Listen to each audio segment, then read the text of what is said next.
ఓం శ్రీ రామచంద్ర పరబ్రహ్మణే నమః. భగవద్బంధువులందరకు హృదయపూర్వక నమస్కారాలు. ఓం శ్రీ రామచంద్ర పరబ్రహ్మణే నమః. ఆపదామపహర్తారం దాతారం సర్వసంపదాం లోకాభిరామం శ్రీరామం భూయో భూయో నమామ్యహం.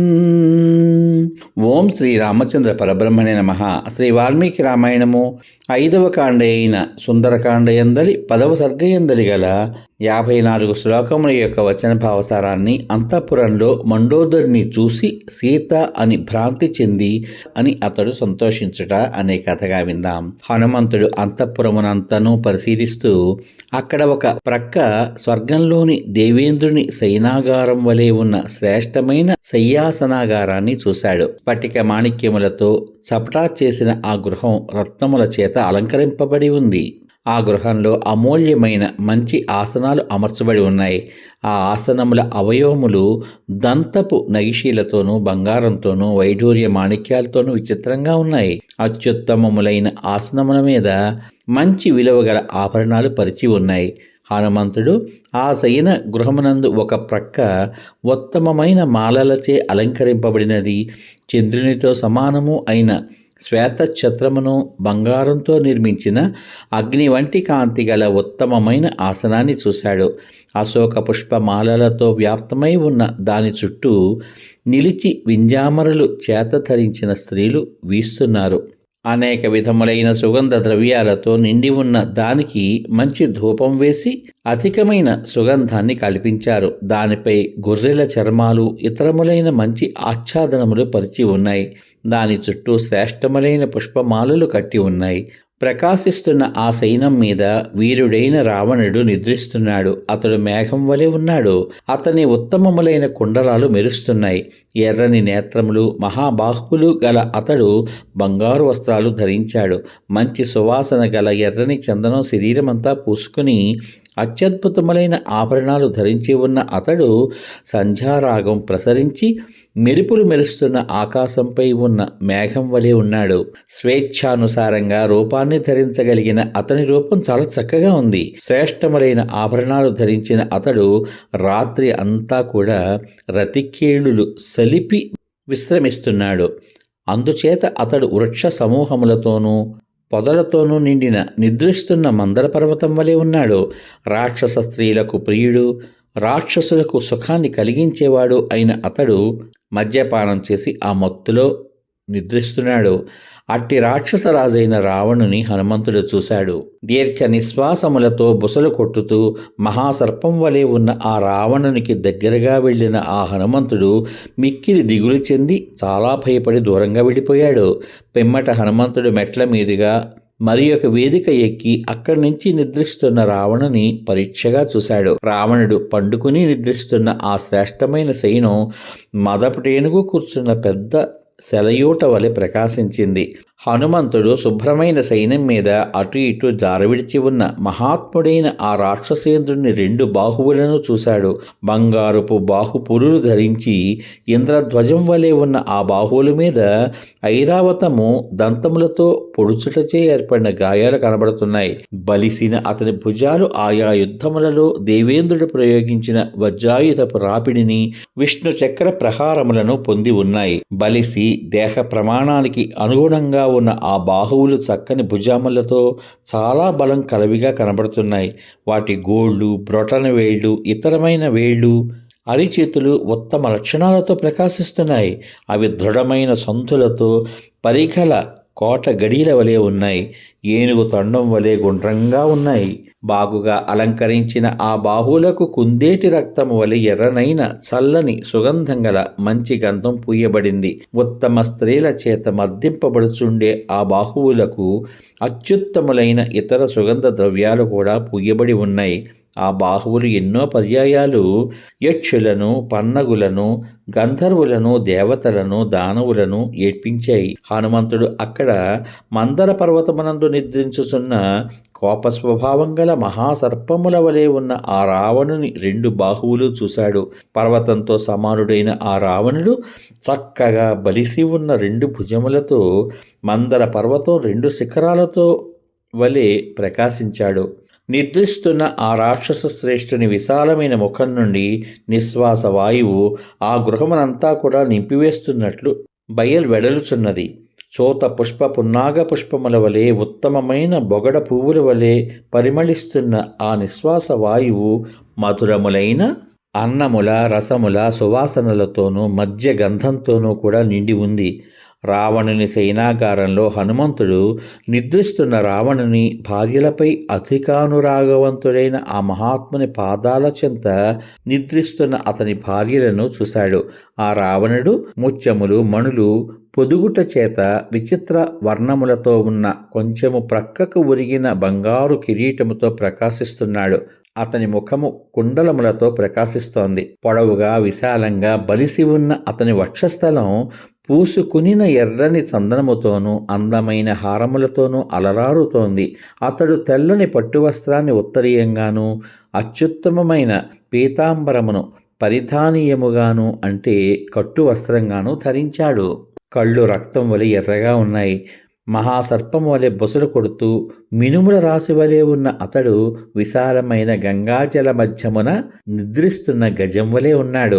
4 దిక్కులను ప్రకాశింపచేస్తున్న 4 దీపాలు అతని చుట్టూ ఉండడం చేత అతడు మెరుపుల సముదాయం చేత అంతటా ప్రకాశిస్తున్న మేఘం వలె ఉన్నాడు.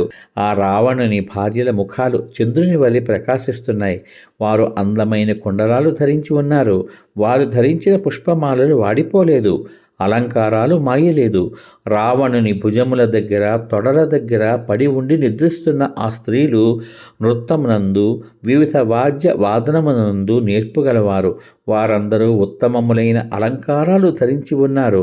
హనుమంతుడు ఆ స్త్రీల చెవులకు ధరించిన వజ్ర వైఢూర్యములు పొదిగిన బంగారు కుండలములను అట్టివే అయిన బాహుపురులను చూశాడు. సుందరములైన కుండలములు గల చంద్రుని వంటి వారి ముఖాలతో ఆ విమానం నక్షత్ర సముదాయంతో ఆకాశం ప్రకాశించినట్లు ప్రకాశించింది. సన్నని నడుములు గల ఆ రావణుని భార్యలందరూ మదము చేత రతి కీడుల చేత అలిసిపోయిన వారై ఎక్కడ అవకాశం దొరికితే అక్కడ శయనించారు. నృత్తమునందు నేర్పుగల ఒక స్త్రీ నృత్తము చేయుచున్నప్పుడు ఎట్టి అంగభంగిమలు ఉండునో అట్టి అంగభంగిమలనే శయనించినప్పుడు కూడా చేస్తూ నిద్రపోయింది. వీణను కౌగిలించుకుని నిద్రిస్తున్న ఒక వైణికురాలు మహానది ప్రవాహానికి బయటకు కొట్టుకుని వచ్చిన చిన్న నావకు తగులుకున్న పద్మలత వలె ప్రకాశిస్తోంది. మడ్డుకమనే వాద్యము చంకలో ఉండగానే నిద్రిస్తున్న మరి ఒక యువతి బాలుడైన పుత్రుని చంకలో ఎత్తుకున్న పుత్ర వాత్సల్యవంతురాలైన స్త్రీ వలె ఉంది. అందమైన సర్వావయవాలు మనోహరములైన స్తనములు గల మరి ఒక యువతి పటహము అనేటువంటి వాద్యాన్ని చాలా కాలానికి లభించిన ప్రియుని కౌగిలించుకున్నట్లు గట్టిగా కౌగిలించుకుని నిద్రిస్తున్నది. కమలముల వంటి లోచనములు గల మరొక యువతి వేణువును కౌగిలించుకుని కామవంతురాలగు కామిని ప్రియతముని ఏకాంత ప్రదేశమునందు గ్రహించి శయనించినట్లు శయనించింది.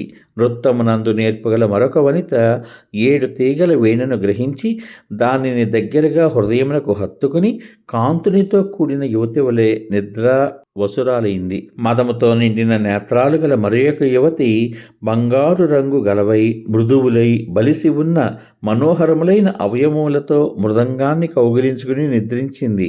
మదము చేత అలసి ఉన్న మరి యొక్క కృశోదరి 2 భుజముల మధ్య చంక వరకు చేరి ఉన్న పణవముతో కూడా నిద్రించింది. మరి యొక్క వనిత తన దగ్గరున్న డిండిమము అనే వాద్యాన్ని గ్రహించి అది ఆ విధంగానే ఒడిలో ఉండగా వయస్సు ముదిరిన కుమారుని కౌగిలించుకుని శయనించిన భామిని వలె శయనించింది. కమల పత్రముల వంటి నేత్రాలు గల ఒకానొక స్త్రీ ఆడంబరము అనే వాయిద్యాన్ని భుజాలతో గట్టిగా నొక్కిపట్టి మదమోహితురాలై నిద్రించింది. నిద్రలో ప్రక్కనున్న కలసను తన్నివేసి ఆ నీటితో తడుస్తూ నిద్రించిన ఒక యువతి వసంత ఋతువులో విచిత్ర వర్ణాలు గల పువ్వులతో నిర్మించి నీరు చల్లి శుభ్రం చేయబడిన మాలవలే ప్రకాశిస్తోంది. మరి ఒక అబల బంగారు కలసవలే ఉన్న కుచ్చములపైననే హస్తములు ఉంచుకుని నిద్రకు పూర్తిగా వివసరాలే పడుకునుంది. పద్మపత్రముల వంటి నేత్రములు, పూర్ణచంద్రుని వంటి ముఖము గల మరియొక యువతి మదము చేత ఒళ్ళు తెలియనిదై అందమైన కటి ప్రదేశము గల మరియొక స్త్రీని కౌగిలించుకుని నిద్రిస్తోంది. కొందరు ఉత్తమ స్త్రీలు అనేక విధములైన వాయిద్యములను కౌగిలించుకుని కామినులు, కాముకులను వలె ఆ వాయిద్యములను కుచములతో గట్టిగా అదిమిపెట్టి నిద్రిస్తున్నారు. ఆ స్త్రీల మధ్యలో ఒకవైపు అమర్చిన మంగళకరమైన శయనంపై శయనించి ఉన్న ఒక అత్యధిక సౌందర్య సంపన్నురాలైన అంగన ఆ హనుమంతునకు కనబడింది. హనుమంతుడు అక్కడ ఈ శయనంపై శయనించిన అత్యద్భుత సౌందర్యవతి అయిన మండోదరిని చూశాడు. ఆమె ముత్యములు, రత్నములు పొదిగిన అలంకారాలు ధరించింది. తన కాంతిచే ఆ భవనాన్నంతటినీ కూడా అలంకరిస్తోందా అన్నట్లు ఉన్నది. బంగారు ఛాయగల ఆమె రావణునకు అత్యంత ప్రియురాలు, అతని అంతఃపురమునకు అధిపతి. అధికంగా అలంకరించుకొని ఉన్న ఆమెను చూడగానే అతడు ఆమె రూపసంపదను, యవ్వనమును పట్టి ఆమె సీతే ఉంటుంది అని అనుకుని ఊహించుకుని అత్యధికంగా సంతోషించాడు. అప్పుడు ఆ హనుమంతుడు సీత కనబడినది గదా అనే ఆనంద పారవస్యంతో జబ్బలు తరుచుకున్నాడు. తోకను ముద్దు పెట్టుకున్నాడు, ఆనందించాడు, ఆడాడు, పాడాడు, ఇటు అటు పచార్లు చేశాడు. సహజమైన వానర స్వభావాన్ని చూపుతూ గబగబా స్తంభముల పైకెక్కి కిందికి దుమికాడు. సమాప్తం. ఇంతవరకు మీరు శ్రీ వాల్మీకి రామాయణము 5వ కాండ అయిన సుందరకాండ ఎందలి 10వ సర్గ ఎందలి గల 54 శ్లోకముల యొక్క వచన భావసారాన్ని, అంతఃపురంలో మండోదరిని చూసి సీత అని భ్రాంతి చెంది సీత కనబడినది కదా అని అతడు సంతోషించుట అనే కథగా విన్నాం. రేపటి భాగంలో శ్రీ వాల్మీకి రామాయణము 5వ కాండ అయిన సుందరకాండ ఎందలి 11వ సర్గ ఎందలి గల 47 శ్లోకముల యొక్క వచన భావసారాన్ని పరస్త్రీ దర్శనము చేత తనకు ధర్మలోపం కలిగినది కదా అని శంకించుకుని నా మనస్సు నిష్కల్మషంగానే ఉంది కదా అని హనుమంతుడు సమాధానపడుట అనే కథగా విందాం. ఓం శ్రీ రామచంద్ర పరబ్రహ్మణే నమః. శ్రీరామ రామ రామేతి రమే రామే మనోరమే సహస్రనామ తత్తుల్యం రామనామ వరాననే. ఓం శ్రీ రామచంద్ర పరబ్రహ్మణే నమః. సర్వే జనా సుఖినో భవంతు. శుభమస్తు. స్వస్తి.